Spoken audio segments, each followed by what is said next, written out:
based on the English Revolution, 1688, and basically it's a card game where you're placing cards like on a tile board, and you're trying to maneuver your stuff around other people.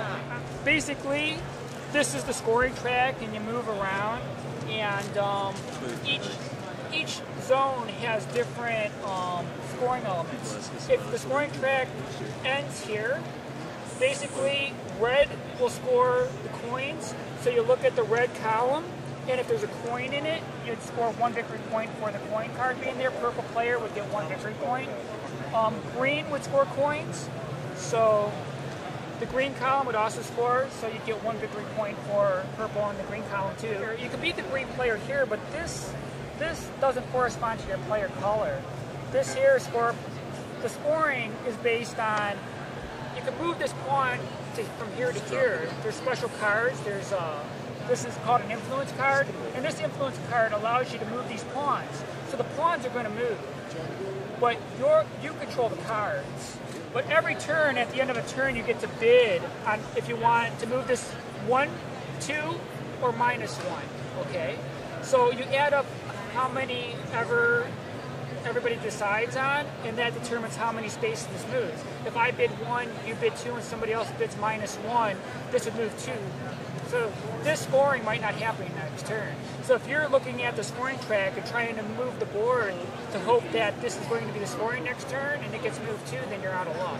Each one of these pawns signifies different things. The red pawn is the rebellion force. The yellow pawn is the king's guard, the military force. So if you place military units in the yellow column, then you can become the Lord Commander, which gives you separate scoring ability. You get different victory points, different special abilities in the game. But what happens is, when the scoring marker rotates around to long live the king, basically there's been a revolution. If you're the rebel leader at that point, you can choose what your next job is going to be. But the rest of everybody else gets kicked out. So the treasurer gets removed, the commander gets removed, everybody gets eliminated because the government's been overthrown. This doesn't really time the game. The game will keep continuing until somebody scores 30 victory points. You get 1 victory point for, like, different things. Like, if you get 3 in a row, you get an extra point of the same card. If you get 3 of the same color in a row, it can be diagonal. Each player has their own private set of cards for their color, okay? You shuffle them up, your hand size can be up to 5, and you're playing, you can choose to do multiple actions per turn. You can either play a card, you can draw 1 of these cards, or you can draw 2 of these cards. When you play a card, you also get other things, like this card here will give you 1 coin, and 1 coin allows you to buy an influence card on top of placing a card, okay?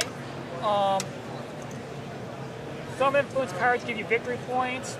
This card allows you to place the merchant.